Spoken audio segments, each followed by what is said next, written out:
Hello student, science academy কেয়ারে তোমাদের সবাইকে স্বাগতম। আজকে নবম দশম শ্রেণীর কেমিস্ট্রি চ্যাপ্টার 3 এর ভর সংখ্যা, প্রোটন সংখ্যা এবং ইলেকট্রন সংখ্যা, এই সংখ্যাগুলা কিভাবে নির্ণয় করতে হয় একটা মৌল থেকে, সেই বিষয়ে একটু আমরা কি জানার চেষ্টা করবো। একটি খেয়াল করো, আগে মূলত আমরা একটা কি মৌলের সংকেত নেই, একটা সংকেতের ভিতরে কি কি থাকতে পারে সেটা আগে আমার দেখার বিষয়। দেখো, একটা সংকেতের যদি আমরা দেখি একটু এখানে খেয়াল করো, সংকেতের +3 এবং কি 13, এই যে এইখানে যে কি সংখ্যাটা নিচ্ছে মৌলের কি ডান দিকে যে পাদদেশে যে সংখ্যাটা সেটা হচ্ছে আমার কি পারমাণবিক সংখ্যা, আর এই উপরে যে শীর্ষবিন্দু যে সংখ্যাটা সেটা হচ্ছে আমার কি ভর সংখ্যা, আর এইখানে যে কি উপরে কি শীর্ষবিন্দু বাম দিকে যে শীর্ষবিন্দুটা সেটা হচ্ছে আমার কি যোজনী, আর নিচে যে সংখ্যাটা থাকে এই জায়গাতে সেটা হচ্ছে আমার পরমাণু সংখ্যা, আর সামনে যে সংখ্যাটা থাকে সেটা হচ্ছে আমার কি অণু বা মূল সংখ্যা। এখন আবারও বলি, দেখো নিচে যে সংখ্যাটা সেটা হচ্ছে কি পারমাণবিক সংখ্যা, আর এটা কি ভর সংখ্যা, এটা যোজনী। সামনে যদি 2 বা 3 যে কোনো একটা জিনিস থাকতে পারে ওটা থেকে তোমার পরমাণু সংখ্যা, সামনে যে সংখ্যা থাকে সেটা অণু সংখ্যা বা মূল সংখ্যা বলি। এখন এই মৌলটার যে কি কি দেওয়া আছে সেটা আমরা বুঝছি, ঠিক আছে? এখন এইগুলা থেকে তোমার ইলেকট্রন, প্রোটন, নিউট্রন সংখ্যা নির্ণয় করতে বলে, ঠিক না? গত ক্লাসগুলোতে আমরা কি ইলেকট্রন, প্রোটন, নিউট্রন নির্ণয় করার কি সূত্রগুলো দেখছি। আজকে এই সূত্রগুলো মানে সাপেক্ষে আমরা কি করব, তাদের ইলেকট্রন, প্রোটন নির্ণয় করার কৌশলগুলো একটু দেখবো। এগুলো অনেক এমসিকিউতে আসে, আবার রিটেনেও আসে তোমার। আচ্ছা, তাহলে আমরা একটু দেখার চেষ্টা করি। দেখো তাহলে আবার বলি, দেখো এখানে কি বলছে, এই মৌলটির ইলেকট্রন, প্রোটন এবং নিউট্রন সংখ্যা নির্ণয় করো।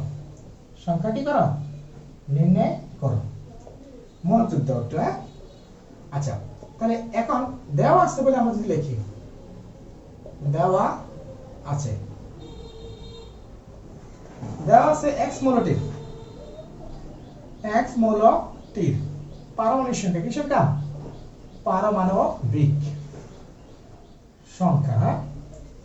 পারমাণবিক সংখ্যা কি দ্বারা প্রকাশ করা যায়? দ্বারা। পারমাণবিক সংখ্যা কত দেওয়া আছে? 13। লিখলাম কত আমরা? 13। এখন আবার এই x মৌলটির ভর সংখ্যা দেওয়া আছে, x মৌলটির ভর সংখ্যা। এবার আমরা কি পারমাণবিক সংখ্যা কি লিখব? ভর সংখ্যা। ভর সংখ্যাকে আমরা কি দ্বারা প্রকাশ করি? a দ্বারা। a দেওয়া আছে কত? 27, ঠিক না? এখন যোজনী দেওয়া আছে কত? +3। এখন আমরা তার ইলেকট্রন, প্রোটন নির্ণয় করব, ঠিক না? তাহলে এখন আমরা জানি বলে যদি লিখি, আমরা জানি পারমাণবিক সংখ্যা যে কথা তার প্রোটন সংখ্যা কি একই কথা। এটা তার একটা সূত্র, এটা প্রোটন সংখ্যা নির্ণয় করার সূত্র। তাহলে প্রোটন ইকুয়াল কত? z। তাহলে z এর মানটা আমরা কত পাইছি? 13। তাহলে z থেকে যদি আমরা 13 লিখি তার মানে প্রোটন সংখ্যা কত আমার? 13। বুঝতে পারছি? এই হচ্ছে তোমার প্রোটন সংখ্যা নির্ণয় করার কৌশল। আচ্ছা, এখন যে জিনিসটা প্রোটন সংখ্যা নির্ণয় করার, নিউট্রন সংখ্যা নির্ণয় করার একটু খেয়াল করি। তাহলে নিউট্রন সংখ্যা নির্ণয় করার জন্য আমরা আবার যদি লিখি, আমাদের নিউট্রন সংখ্যার সূত্র হচ্ছে কি a - এর কত p।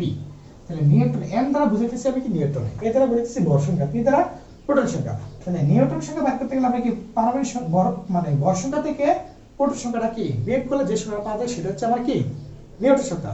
তাই একটু খেয়াল করো, তাহলে ভর সংখ্যাটা কত পাইছি আমরা? 27। তাহলে 27 থেকে যদি আমরা কি 13 বিয়োগ করি তাহলে কত পাইতেছি দেখো তো? 14। তাহলে এই নিউটন সংখ্যা হচ্ছে আমার কি 14। বুঝতে পারছি? এখন ইলেকট্রন সংখ্যাটা কিভাবে নির্ণয় করব? দেখো, এবং বলে যদি আমরা লিখি, ইলেকট্রন সংখ্যাটা আসলে কি তার প্রোটন সংখ্যার উপর নির্ভর করে, অর্থাৎ প্রোটন সংখ্যা মানে পারমাণবিক সংখ্যার উপর নির্ভর করে। এখন যদি এই জায়গাতে যোজনী না থাকে, অর্থাৎ কি যোজনী শূন্য থাকে, তখন তার ইলেকট্রন সংখ্যা যা, প্রোটন সংখ্যা কি তাই। আর যখন যোজনী থাকবে তখন কি হবে? দেখো, যদি যোজনী প্লাসের থাকে তাহলে সেটা কি হবে? এখানে মাইনাসের হবে। আর 3 থাকলে 3, মানে যত সংখ্যা থাকবে তত কি হবে? বিপরীত হবে। প্লাসের থাকলে মাইনাস হবে, মাইনাসের থাকলে কি প্লাস হবে এই জায়গাতে। বুঝতে পারছি? তাহলে এটা হচ্ছে আমার কি ইলেকট্রন নির্ণয় করার কি সূত্র। তবে আবারও বলি, এখানে যদি কি প্লাস থাকে এই জায়গাতে মাইনাস লিখবো, তাহলে মাইনাস থাকলে কিন্তু প্লাস লিখবো। আচ্ছা, এখন ইলেকট্রন সংখ্যা যদি নির্ণয় করি তাহলে পারমাণবিক সংখ্যা কত পাইছি আমরা? 13। 13 মাইনাসের কত? 3। তাহলে কত হচ্ছে? 10।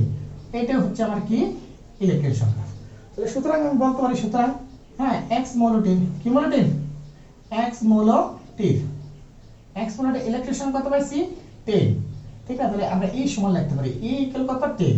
তারপর p ইকুয়াল কত? হ্যাঁ 13। তারপর পাইছি কি n ইকুয়াল কত পাইছি? 14। বুঝতে পারছি? এই হচ্ছে তোমার কি এক্স মোলের কি ইলেকট্রন প্রোটন নির্ণয় করার কৌশল। এরকম ভাবে কি বিভিন্ন কি সংকেত দেওয়া থাকবে, সংকেতের সাথে তোমার কি এমসিকিউ তে ইলেকট্রন প্রোটনের সংখ্যা কতটা সেটা বের করতে বলতে পারে, এবং কি তোমার রিটেনও কি এগুলা আসে যে একটা মৌল দেওয়া থাকবে উদ্দীপকে, এই মৌলটির ইলেকট্রন প্রোটন সংখ্যা নির্ণয় করো। কথা বলতে পারছি? আবার বলি, এরকম ভাবে সৃজনশীল দেওয়া থাকে যে কোন একটা মৌলের ইলেকট্রন প্রোটন সংখ্যা নির্ণয় করতে বলে, আর ইলেকট্রন প্রোটনের সংখ্যা নির্ণয় করতে গেলে আমরা এই সূত্রগুলা মনে রাখতে হবে। আশা করি ক্লাসটা বুঝতে পারছো। আর আমার ক্লাসগুলো যদি তোমরা কি অবশ্যই বুঝে থাকো তাহলে লাইক কমেন্ট শেয়ার করতে ভুলবে না, হ্যাঁ? এবং লাইক কমেন্ট শেয়ারের মাধ্যমে তোমরা অন্যকে দেখার সুযোগ করে দিবে। আজকে এতটুকুই, আল্লাহ হাফেজ। আবার কালকে দেখা হবে অন্য একটা ক্লাস নিয়ে।